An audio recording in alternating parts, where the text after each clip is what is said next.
I will now gladly hand you over to Dr. Mallery-Blythe.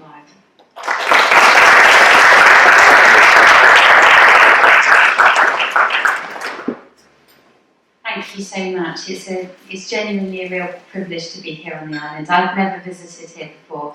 And you have something very precious and very beautiful. I could see that even as I came down in the aircraft.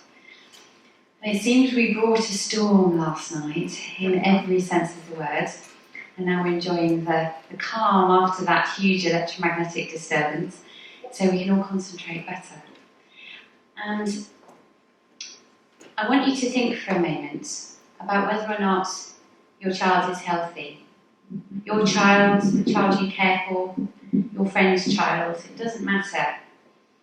I think we have a few issues with health. I'm going to remove this and we'll take this away. I think there's some soft epidemics of often subtle illness in children that is being largely ignored in many cases. We're seeing a lot of increased behavioural disturbance, we're seeing insomnia, we're seeing headaches escalating in children. And then we're seeing some more disturbing things perhaps, like cancer. Certain types of cancer are escalating in childhood groups. And, you see, wireless tech, that's what happens.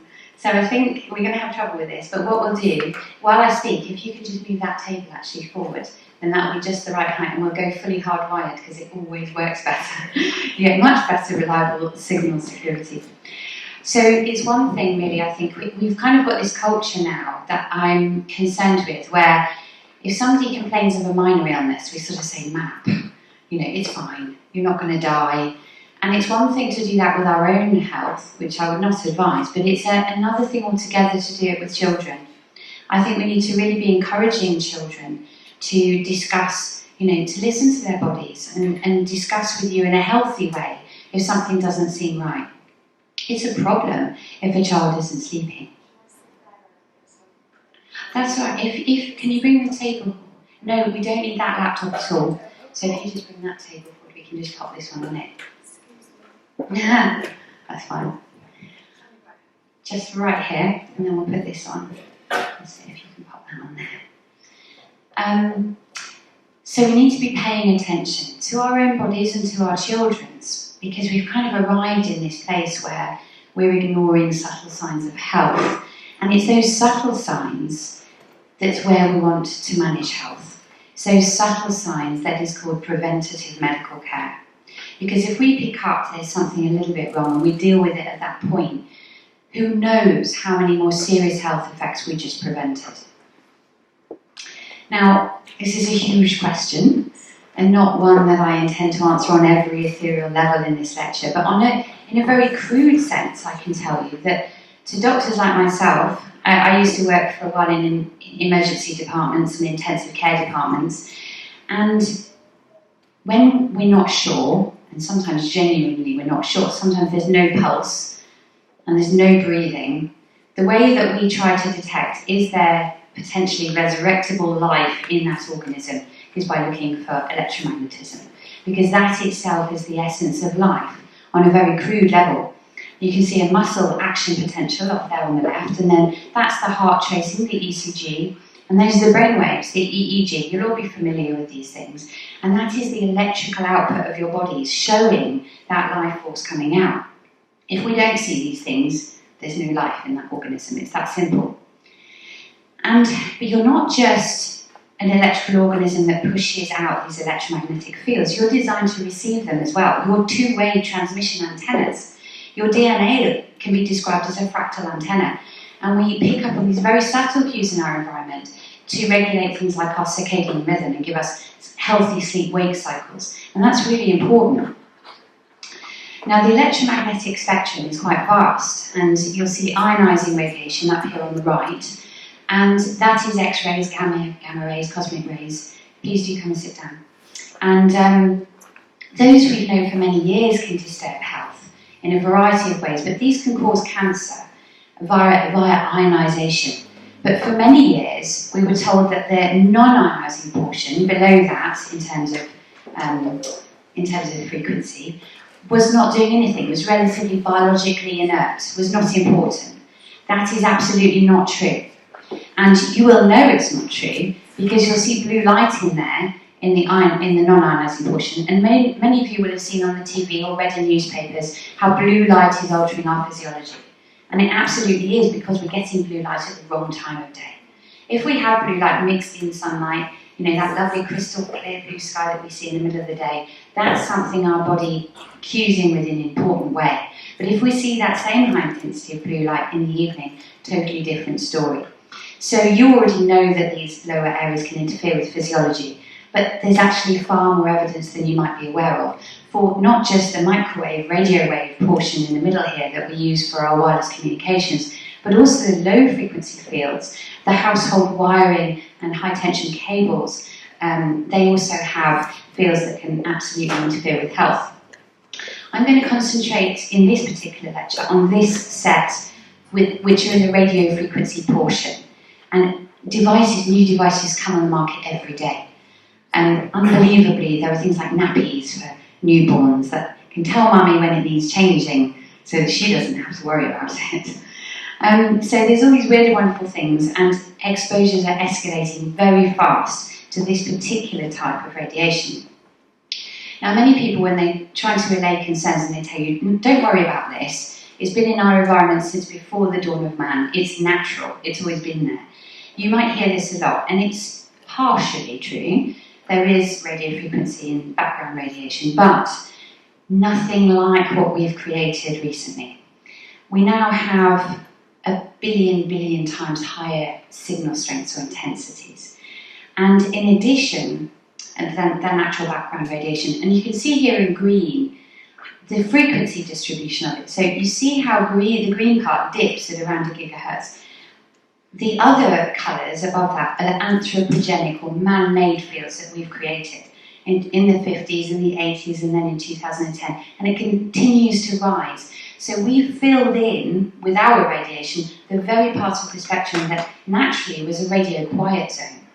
So we did not evolve to deal with these kinds of exposures, and they've happened so fast. I was born in 1975. This has happened in just my lifetime, which in terms of the evolution of man is the blink of an eye or beat of a heart, is so fast that we have no idea really what the full long-term consequences of that might be. But you will think, well, we trust those who organise these things. There'll be safety limits in place that make sense and those that protect our bodies from harm. And unfortunately, that is absolutely not the case. And we can think about recent things like asbestos and even ionising radiation that was once used to check the size of your child's feet in the shoe room. We have made many mistakes like this before. It's running before we can walk. And that's what we've done here. So what we're using as a safety limit right now was never really designed to be a safety limit. It's something called the ICNRP guideline, which protects your cells against thermal heating. It was devised in 1998, and these guidelines do not protect you against non-thermal or very low intensity effects. And don't take my word for that. This is the United States Environmental Protection Agency, and I'll read the last line of this. Therefore, the generalization by many that the guidelines protect human beings from harm by any or all mechanisms is not justified. And that's talking about these thermal heating limits. So many other countries have dropped their public exposures by orders of magnitude. And actually, even in those countries, good scientists are often complaining and saying, we're still seeing health effects below these very low levels. Now, this is the UK limits, embarrassingly, right out here on the right. But these ICNRP limits, I believe, are what you're also using, and many other countries are still using, that are not protective. Now, we're a bit of a reductionist society, and we like to understand every single step. If A causes B, we like to know how it does it. And I'm a bit like that. I like to know how things work. I find it difficult to accept things sometimes if I don't know how it works. Now, we're still evolving. We're in the early stages of understanding all this, but we definitely have mechanisms of damage that have been well described in the literature. So some of these include induction of free reactive oxygen species. This is something called oxidative stress, and I'm going to talk a bit more about this because it's one of the very highly credible mechanisms that's well evidenced in the literature. Issues like altered calcium handling, altered gene expression, DNA damage, both genetic and epigenetic, and then inhibition of DNA repair have all been cited in the literature. This particular mechanism is one I often cite because I understand it. Medical doctors aren't always trained to understand complex mechanisms. That's more in the scientific forum sometimes. But this one, all medical doctors can understand because we are taught about voltage-gated calcium channels, ionic channels that sit in the cell membrane. And what we found is that this is the work of Professor Martin Paul, and also if you look up the work of Dimitris J. Panagopoulos, there's some excellent literature about this mechanism that explains it in a great deal of detail. But electromagnetic fields can open these voltage-gated calcium channels and allow calcium to influx inside the cell in higher concentrations than it should be there. This can set up a cycle that we call nitrosative stress that can generate these free radicals which cause aging and degeneration of cells. Now, the reason I've chosen to cite this mechanism is because it's very strong in the literature. And this, you'll see, was in 2015. Yakimenko et al. Did a review, and they looked, when we looked at, I think they looked at just over 100 studies. What percentage of them, looking for oxidative stress, show oxidative stress? 93% in this case. And then this was published in The Lancet, Planetary Health. This was just last year. And this showed that over 200 plus studies, about 89% showed oxidative stress. And then here's another review by a very credible group called the Bioinitiative Report. You can find them at bioinitiative.org. Thank you to Dr. Henry Lai, who published this, showing once again that this high proportion of studies, this was out of, I think, well over 200, possibly nearly 3, showed effect. Now, what's important about oxidative stress is that it can happen to multiple different cell types. And what this means is you're going to get lots of different systems in the body affected. We see very high concentration of effects in the central nervous system. And things like this breakdown of the blood-brain barrier, sympathetic overdrive, where your fight and flight nervous system is being pushed even though you're sat still. So you're just sat there thinking you're relaxing, but if you're on a computer or you're being exposed to high EMFs, it's pushing your fight and flight nervous system on a cellular level. And that's abnormal. You shouldn't have that system unless you're actually flying or fighting or doing something where you need that adrenaline. And this might explain some of the anxiety-like or hyperactivity-like disorders that we're seeing in people who have this system being driven when actually they're sitting still. And disruption with the EEG, this is particularly noticed in some of the sleep polysomnograms. So this is showing potentially disruption of sleep. And then, of course, if you mess with your neurological system, all of your other systems are somewhat governed by it, so they start to do things that aren't correct. And in addition to that, we see some more direct effects on things like the hormonal system, the endocrine system, or the immune system. And reproductive impairment is very, very important, especially when we're talking about children in school. So very strong literature exists that shows damage to sperm and in general to male reproductive, both structure and function of male reproductive areas. There's also literature about ovarian studies in girls and in animals. There's less of it because it's technically more difficult to do, but we can certainly see damage occurring via this mechanism in those areas as well.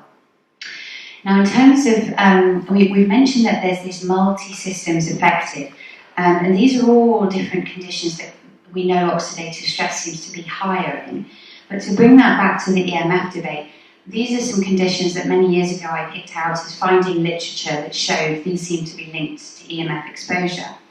And loosely, I grouped ones on the right that I thought were more prevalent in the adult population, maybe on the right more common in children, maybe on the left a bit more in adults. But what I've seen is these ones in adults on the right here moving into younger and younger age groups. So cancer, migraines, depression, insomnia, moving into younger age groups in our children. Now, once upon a time, if I talked about mood disturbance next to cancer, it might be trivialised. But no longer can we trivialise mood disturbance in children because it's one of the leading causes of death. Our children are dying of sadness like never seen before. And if we can credibly link that with radio frequency radiation exposure, we need to take that very seriously, and we can, via the mechanism that I've just showed you, and I will point out a peer-reviewed paper in a moment. Electromagnetic hypersensitivity is on the bottom of this list. That's a subject that I somewhat specialise in and I'm particularly interested in.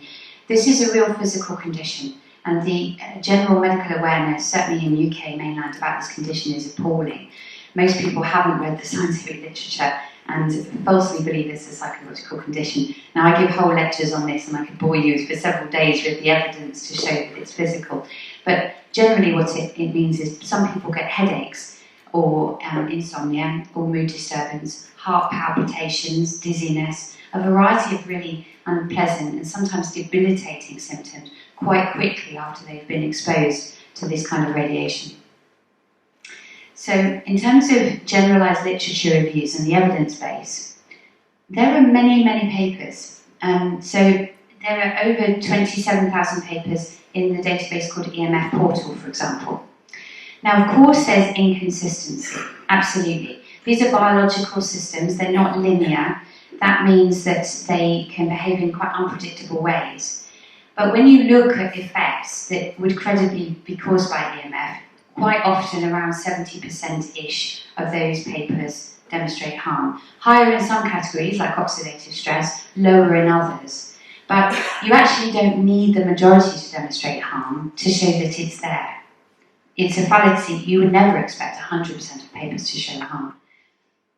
And when I say it hovers around 70%, this was from Mallery-Blythe some years ago, and he showed 70% in this particular study, looking at effects from cell phones. 70% showed harm. Now what's interesting is he did another analysis and he looked at the figures if you only looked at industry-funded studies. And if you only looked at ones funded by industry, then what you found was these figures were turned on their head and 70% said there was no harm. But I would put that to you in a slightly different way and say, if you were told tomorrow, don't worry, there's only a 30% chance that the reader in your child's classroom is going to mess up their biology, would that feel okay? Because it doesn't feel okay to me. I'd be saying, well, why is it there? Is it really worth the 30% risk that it's going to be messing them up? But this figure, 70% or thereabouts, has been repeated several times. This is Huss et al. A few years later. This is a study that I like to show because they looked at nearly 1,000 studies in this, but what's important is they showed that around 70% are showing harm in all of these different groups, so birds, bees, wildlife, plants. And of course, that's exactly what we would expect for something that's harming at a cellular level. So this is corroborating that this is a genuine finding. I've mentioned the Bioinitiative group because they contain 3 former presidents of the Bioelectromagnetic Society, as well as quite a few other people who are well qualified. But the most important thing about this group is they're independent. They're not being paid by industry or rewarded by industry on any level.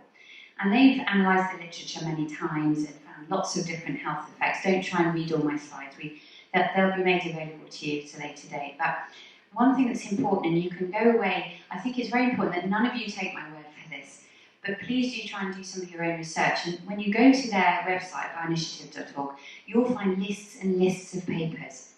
Now, this group have been sometimes given a hard time, and actually anyone who speaks out on this subject is given a hard time generally at some point, because it's not popular for you to stand up against governmental medical thinking. But it doesn't matter what their conclusions are personally, because you can actually read the literature that they're citing. There are lists and lists and lists of it. So you can get to the actual source of how they came to their conclusions if you don't trust their conclusions. Now in 2014 they made some very important remarks after what they'd read, and by this time, by the way, they'd read over 5,000 studies. What they said was, sensitive populations, including the developing fetus, the infant, children, the elderly, those with pre-existing chronic diseases, those who've developed electromagnetic hypersensitivity, or EHS, must be protected. Wireless laptops and other wireless devices should be discouraged in schools for children of all ages. Now in 2019 they published some updates, and thank you again to Mallery-Blythe because he's done some good further reviews. On the right here you'll find that he's looking at radio frequency and the very low frequencies, and you can see in red the proportion of positive studies.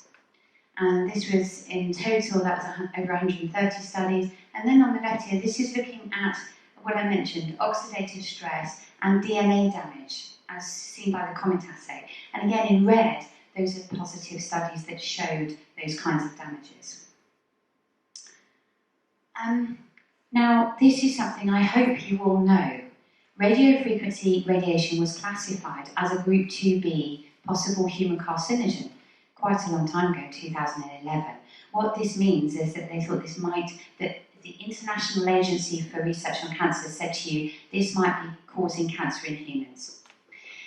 And in that time that's passed since, one of the things that held this back from a higher category was supposedly lack of animal data. So one of the things they've done since then is try to look at animal studies. This classification was based on the fact that in humans they found a higher rate of certain types of brain tumours if you used your phone for longer. So that was what got it to Group 2B, but they said that's not enough for us to be sure that it's the cause of the cancer. So we're going to expose some animals, rats and mice, to your cell phones, and if they develop similar cancers, then actually we know that's probably real, and that could get it to a higher category. So they've now done that, and those two very large studies were published last year, the National Toxicology Programme and the Ramazzini Institute. And if we'll get time, I'll tell you a little bit more about it. I think I might have some slides on those, so we'll move forward.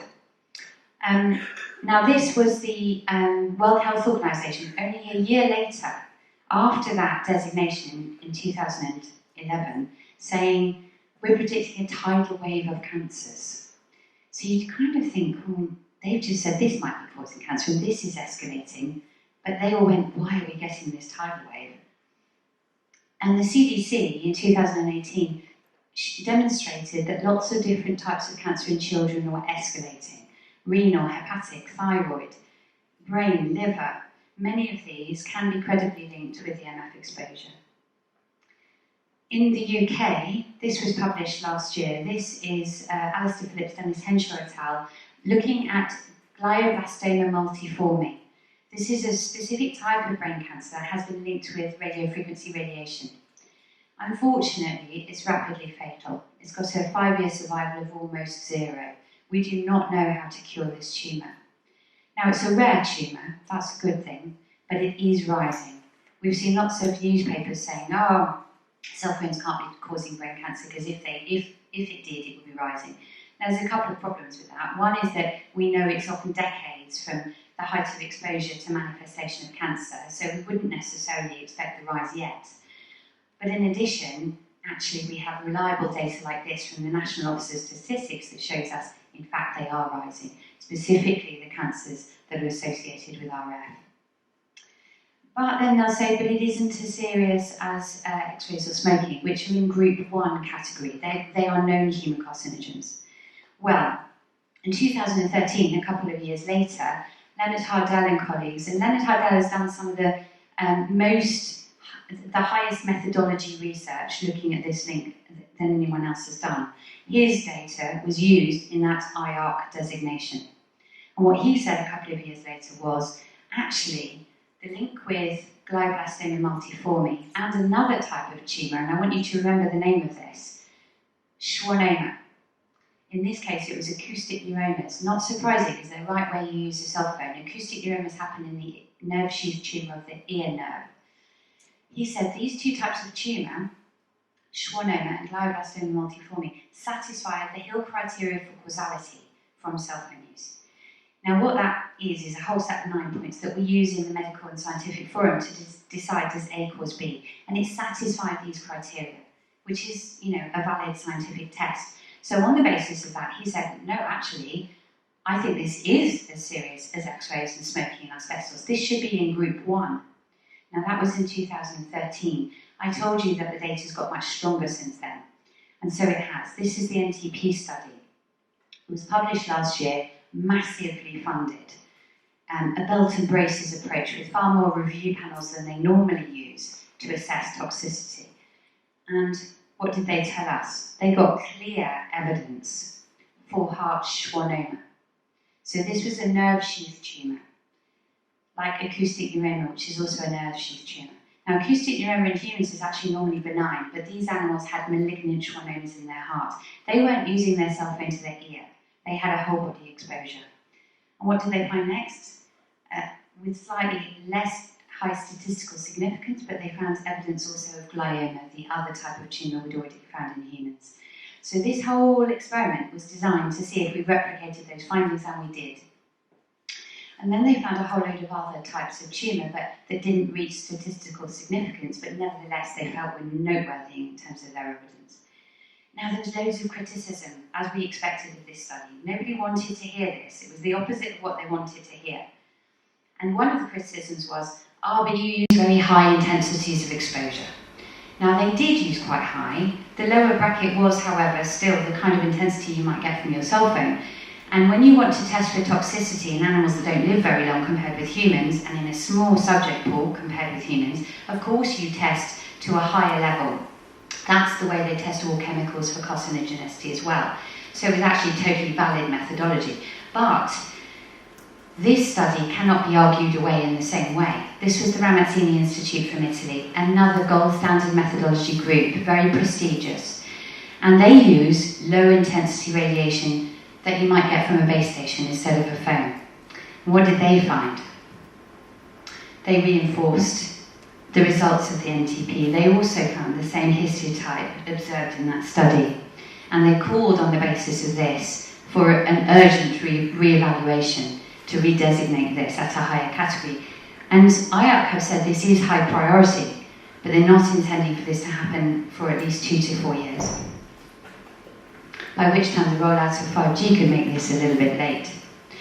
This is a paper from Anthony Miller, Lloyd Morgan, David Davis, etc. Anthony Miller is one of the doctors on my PHIRE team. He was previously an advisor to the WHO, and he, Leonard Hardell, and loads of other people have now officially asked in peer-reviewed publications like this for this to be redesignated as a Group 1 known human carcinogen. And I told you this looks like a multi-organ carcinogen because that's somewhat what was seen in the studies. This is another publication that I think is very important. This is a case series of ladies who got breast cancers right behind where they carried their mobile phone in their bra. I worry about this because young girls and boys might be carrying their cell phones in their blazer pockets or their coat pockets up here. But what we know is that there are lots of warnings in your cell phone manual saying please don't carry your cell phone against your body because it gives you a very high intensity exposure in that area.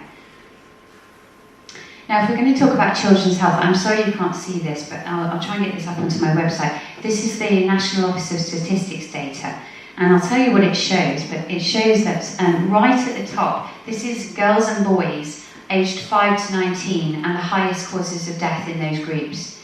The highest causes of death from the 2016 data, which is what this was, the top one is suicide and poisoning. Now, I used to use the 2013 data and it wasn't above road traffic accidents at that point, and now it is, which I found deeply concerning. And this is something you're all aware of. We hear this in the media all the time at the moment. And then there's RTAs, and then below that in girls, for example, there's brain cancer.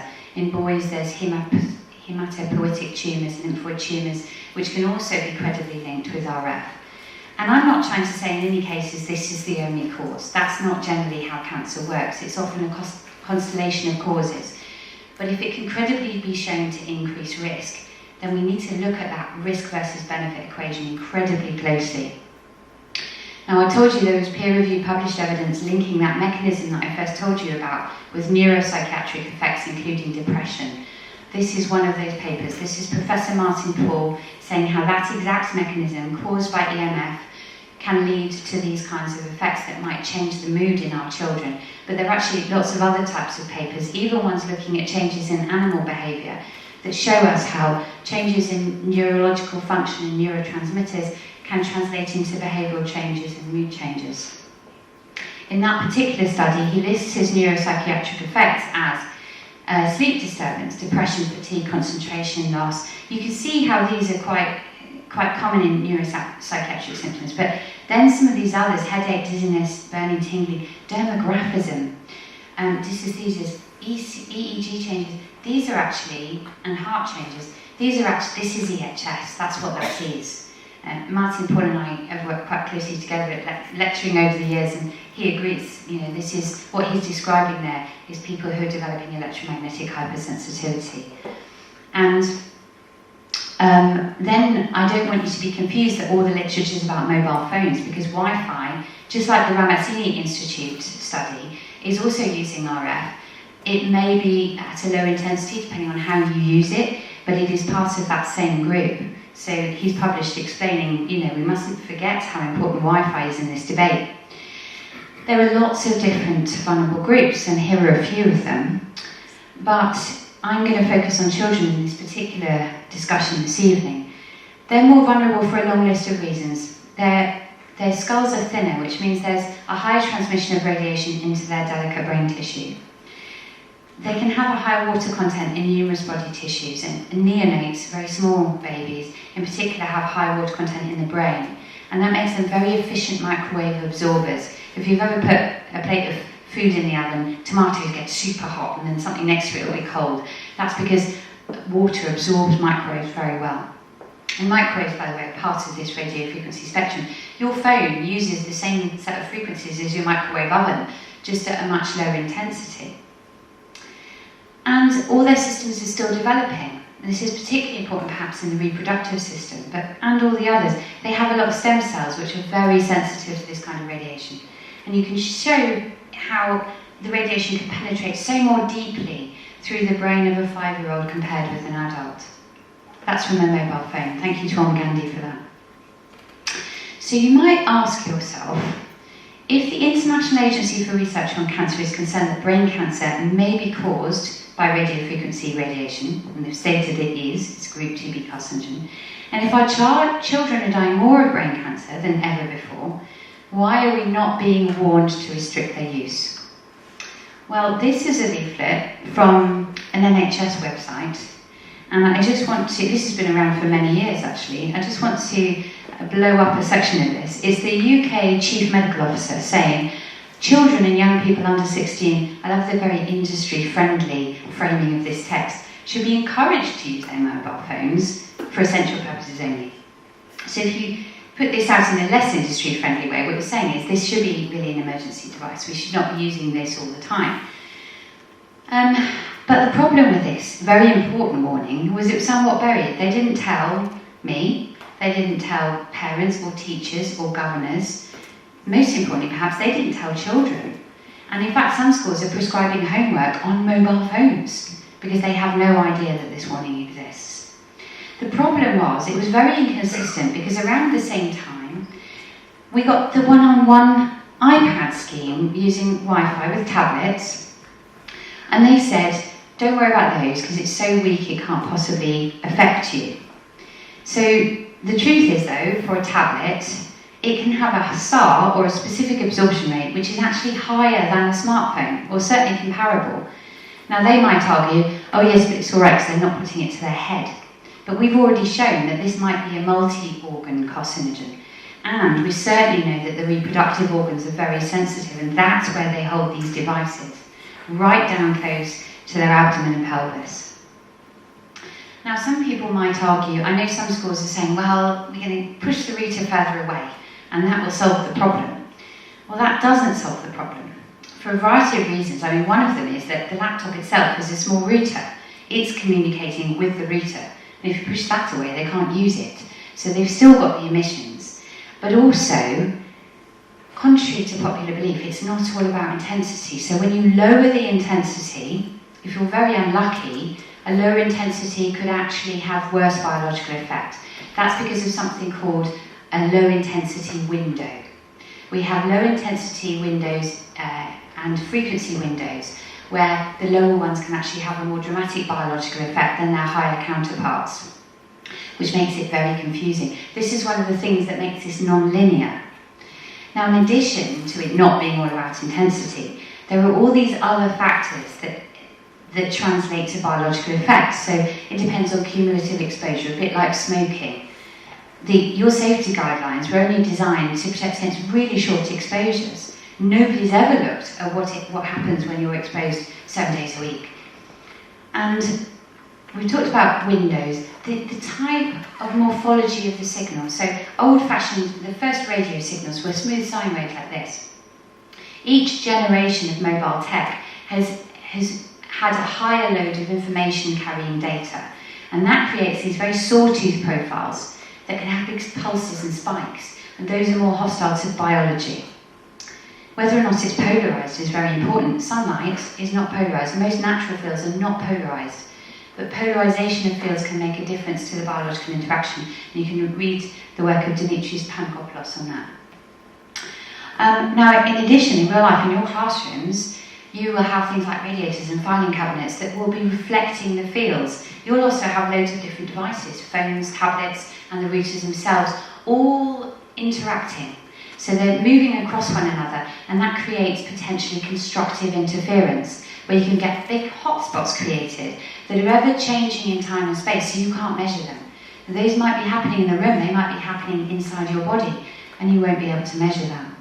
And of course, lastly, we're not all like the routers produced on the production line. Everyone's different, and age, gender, electromagnetic sensitivity, these can all play a role in how vulnerable an individual is. Now, there's a common misconception that a school has to have wireless internet to be competitive. And this has just absolutely never been true.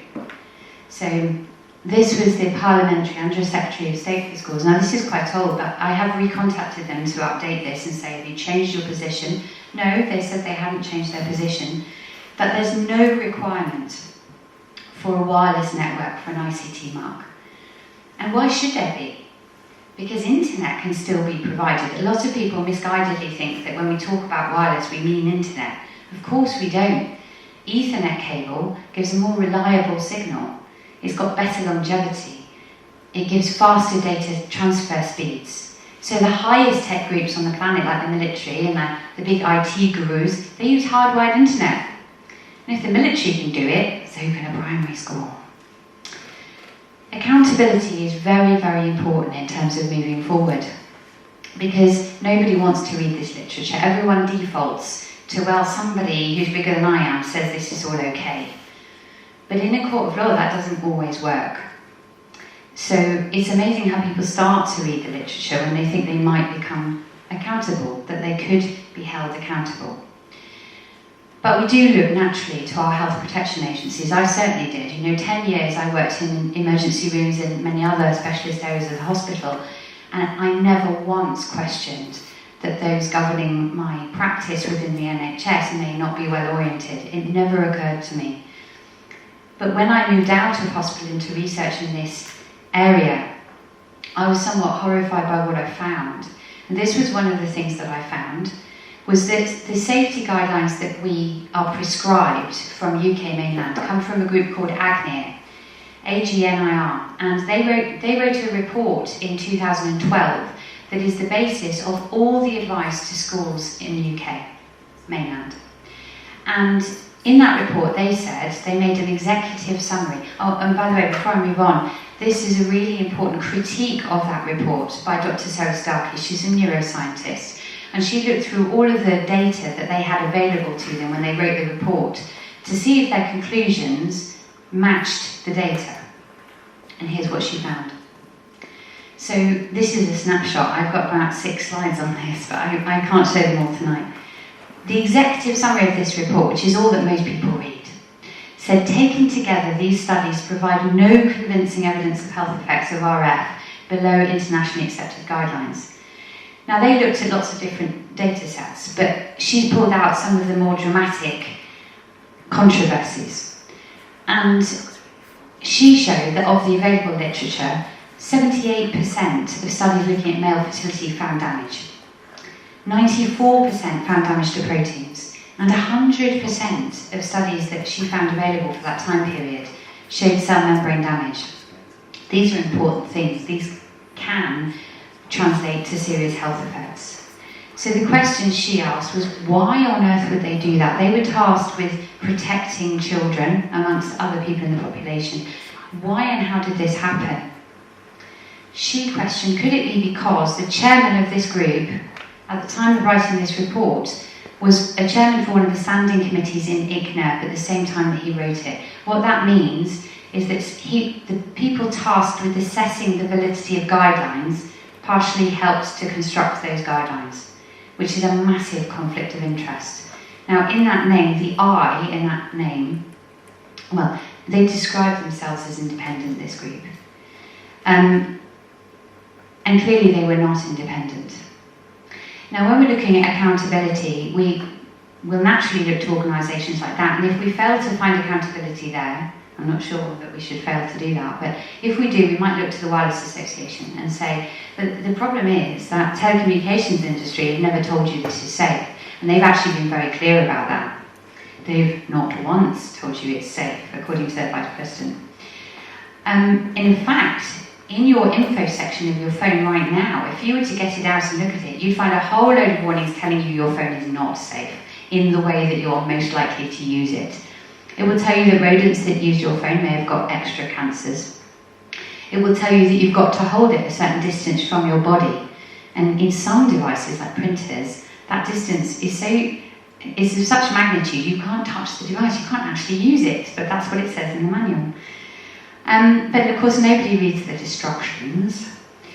And in addition to that, in addition to warning you that your phone is not safe in certain circumstances, 9 out of 10 phones were found, you can look this up under PhoneGate, to exceed the ICNIRP guidance when used, for example, against the ear, the way you might do if you're in a loud environment. So when you put your phone to your ear, 9 out of phones that were tested in Europe exceeded the thermal heating guidelines, let alone all of the non-thermal effects that we're concerned about that are orders of magnitude lower. And that's been peer-reviewed and published by Om Gandhi, thank you to him, in IEEE. So it's no surprise that we are seeing that cases are being won in court saying mobile phones have indeed caused brain tumours. And when that happens, I mean, nobody can compensate you for glioblastoma multiforme. Nobody can compensate that. But for family, is there some kind of compensation available? Because I don't know of any insurance company that will currently insure against RF-related health effects. Now, I understand I've presented some scientific data here, and not everyone feels comfortable trying to appraise that. But insurance companies are risk analysts. This is their raison d'etre. And they have flown from this like birds from a storm. They won't touch it. So, for those of you who aren't scientific or medical, I think this tells you everything you need to know, because they have experts that have analysed that literature and said, no, this isn't safe, we don't want to insure. This is Swiss Re quite recently about 5G, and they've entitled this section of their report, 5G off the leash. And I just want to read out the bottom paragraph, because although we're not specifically talking about 5G today, it is relevant. New routers that might be coming into schools may be 5G routers, and of course these antennae might be placed right outside schools, next to playgrounds, etc., maybe inside school campuses. To allow for functional network coverage and increased capacity overall, more antennas will be needed, including acceptance of higher levels of electromagnetic radiation in some jurisdictions. And a rise of values will, in some cases, require legal adaptation. Existing concerns regarding negative health effects are likely to increase, and an uptick in liability claims could be a potential long-term consequence. The other piece of evidence that's not scientific, but I think so important, is the fact that some legal firms are now offering no-win, no-fee coverage for Wi-Fi injury claims. This is so important when you're thinking of children in a classroom where they've got Wi-Fi from their computer and from the router and from everybody else's computer. Then there's teachers in the school, let's not forget them. We actually have, schools can have some of the highest emissions that I've seen. And we have teachers complaining that they are suffering ill effects in the classroom as well. So some would say the governing body of the school is responsible because it was their decision to put it in. They didn't have to. The decision lies at a local level. Our education department is very clear about that. So could they be held accountable? The HSE in 2016 put together some guidelines for employment and occupation exposures where they made very clear that if anybody, whether it's a child or an adult in that environment, declares themselves at increased risk, then a full risk assessment must be done. And they pointed out that some common people in that group might include pregnant women. Some of your teachers, of course, are going to be pregnant. And this is very important, this report, because they point out as well that unlike the guidelines, they do want you to look at all the different frequencies that are occurring in one space. They do want you to look at cumulative exposures. And this, one of the most important things perhaps, the existence of replacement equipment to reduce the level of exposures is something that must be taken into account in that risk assessment. Because what they're asking you to do is calculate risk versus benefit. Do you have to do it this way, they're saying? Because if you could lower exposure by doing it a different way, that's what we want you to do.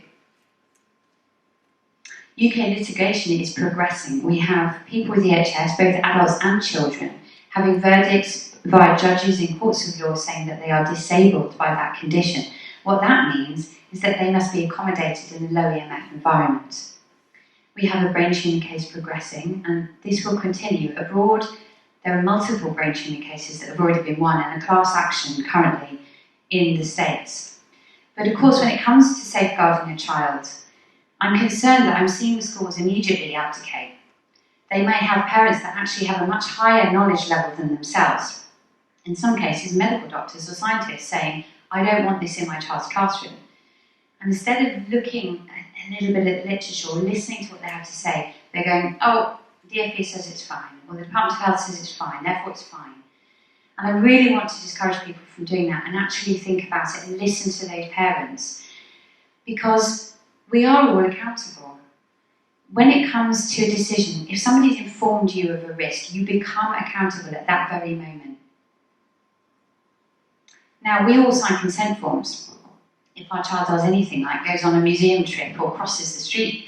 And when we sign that, if we were going to be honest about the situation with Wi-Fi in classrooms, it might look a bit like this. I consent to my child being irradiated by a group 2B possible human carcinogen, exposed to a toxin shown to cause DNA damage and other biological disruptions, such as multiple organ system disturbance, including reproductive impairment, neurological disruption, cardiovascular compromise, impaired learning ability, and hormonal disruption, and I could carry on that list for quite a substantial period of time. Would you feel happy signing that consent form? Because I would not. Many doctors' groups and scientific groups have got together all over the planet to try and get this message to people, because their voices generally aren't heard, and it's actually really important when doctors walk out of their clinics and scientists start looking like politicians and leave their laboratories to tell you something, because that doesn't happen. I have never seen an appeal with hundreds of signatures like these before, and this is just one of several. There's a 5G appeal, and all over the world, different groups are trying to send a message. Now, of course, there are other issues that we don't have time to talk about today, but are also important when we're talking about healthier use of tech. And sometimes these can be addressed in one go. You can reduce radiation exposure, and actually, you're often reducing a lot of these other problems as well. Addiction, issues with cybersecurity, interactions with other toxins in the workplace or in the school, reduce physical movement. And then in terms of your replacements, your hardwired replacements, there are so many positive benefits of using a different system. And I do whole workshops on talking about that. Today, I thought it was important to tell you the problem, because the solutions, once you embrace the fact that you need to make them, can be remarkably simple. There are always generally workarounds for any troubleshooting. And at this moment, I just want to take a pause and tell you that I have discussed this with schools, and some of them have chosen to do this.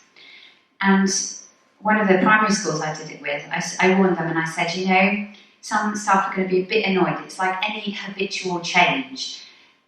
In the first few weeks, it's kind of annoying. There are things you're used to doing that you can't do.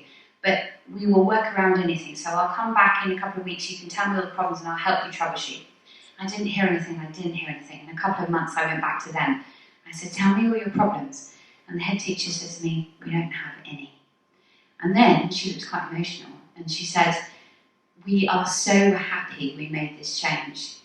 Because, and she started listing, our staff are no longer bothered by trivia with their cell phone going off every 5 minutes in the classroom. They're actually relaxed and focused on teaching. The children are not distracted by getting onto YouTube and looking at things in random points in the day when they really shouldn't be. We are still using iPads via Ethernet cables with flight mode on, and we're using that as a useful teaching resource. We've got some smart boards that are working on a hardwired system absolutely fine. The staff all put their phones in aeroplane mode when they walk in the door, and they have landlines in a number of places in the schools. Their families have those numbers. If they need to get them in an emergency, they can call them. But what she said was, there's an element of relaxation. Everyone is more relaxed, they're happier, and they're learning better. Concentration and behaviour was better from staff as well as pupils. So it's not rocket science. That's the change that you have to make. If there's a toxin in an environment, the first thing you do is remove the toxin as best you can. And this can be done, not just this school. France has done it as an entire nation. They've banned Wi-Fi in nurseries. They've limited it for under sixes. The American Academy of Pediatrics asked for this change many years ago. Please, they said, start using hardwired connections to protect your children. Oregon State put this bill across saying that it was an emergency for them to reduce children's exposure while they read the literature, and they've now passed this bill to ensure that that happens. And perhaps one of the best documents that I like very much is from the Cyprus Medical Association in combination with medical chambers and their National Committee on Environment and Children's Health. And I just want to read you a couple of bits from that. They point out that serious health effects like carcinogenicity, that's cancer, developmental neurotoxicity, effects on DNA, fertility, hypersensitivity can occur at extremely low levels, very low intensities, that some of these damages could be serious and in some cases irreversible. Then they point out that wireless networks can fix this problem. That's fine, we have an alternative, we don't need to use it, it's not actually of educational benefit. And then lastly, and this is perhaps my favourite line, parents need to be empowered to demand a safe environment at home and at school. That's from the government. So there's so much we can do in terms of improving our use of tablets and phones, and I've already mentioned how you can use iPads in a hardwired way in the classroom, and then if you want to, you keep them in flight mode, you can pop them off the docking station and still use them portably for taking pictures or videos. The only thing you can't do, and I'm going to hesitate before I say this, because when I was encouraging the local authority to support schools in doing this, they said we can't possibly, because we'll all be tripping over the wires. And I didn't want to point out that the military kind of fixed that problem a very long time ago. They're not all tripping over every time they go to work. But when you think about what the alternative is, that the only thing you can't do is walk around and be online on your iPad at the same time. That is a trip hazard. But there are a number of ways in which we've learned how to hide wires so that they're not causing people to trip over. But the other thing that people don't always realise is how you can use a phone with an Ethernet cable. You put it in flight mode, you disable all the emissions, you plug it in, and you can use WhatsApp. You can use Skype to make a phone call. You can surf the internet. You can use social media. You can do all of that on a hardwired phone. So going back to what we talked about before, where some schools are pushing routers away or they're turning them off when they're not in use, I think that is a useful thing. It's reducing overall exposure. But it's a bit like saying, we'll give our kids low-tar cigarettes and then we've done something useful, that's okay. I would say if we want to feel comfortable inside ourselves ethically, as well as if we want to stand in a court of law one day and say we did the right thing, we need to be looking at full protection and totally withdrawing all RF emissions from within schools and in the areas in the playgrounds, etc.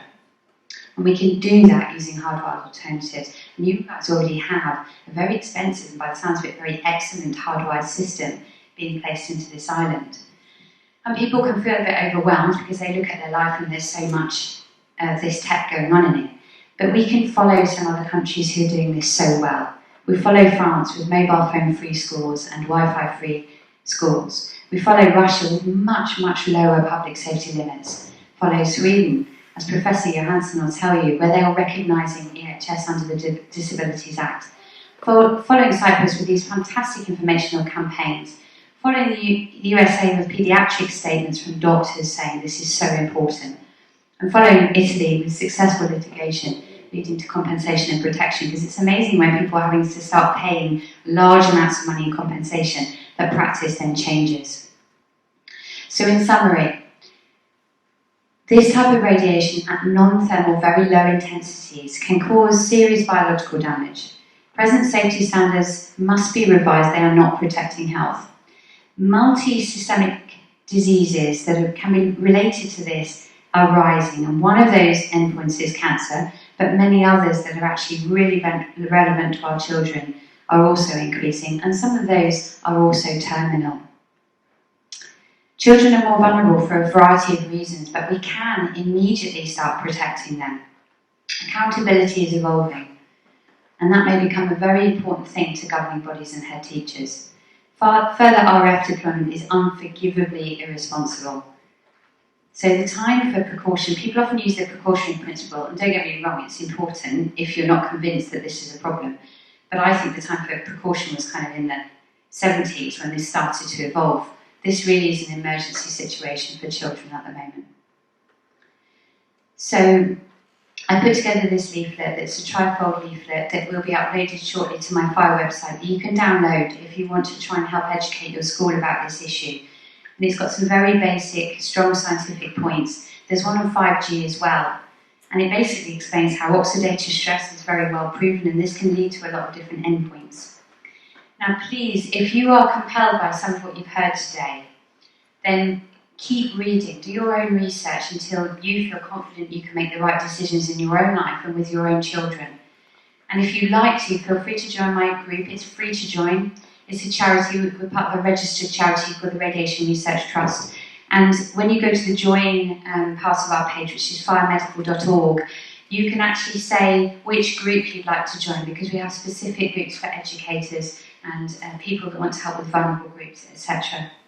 So, to end, I'd just like to say, firstly, that you have an incredible place here. It's very beautiful.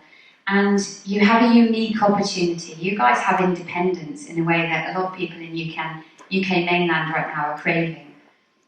And I don't want people to see this fork in the road as being, on one side, they lose something, and on the other side, they protect health.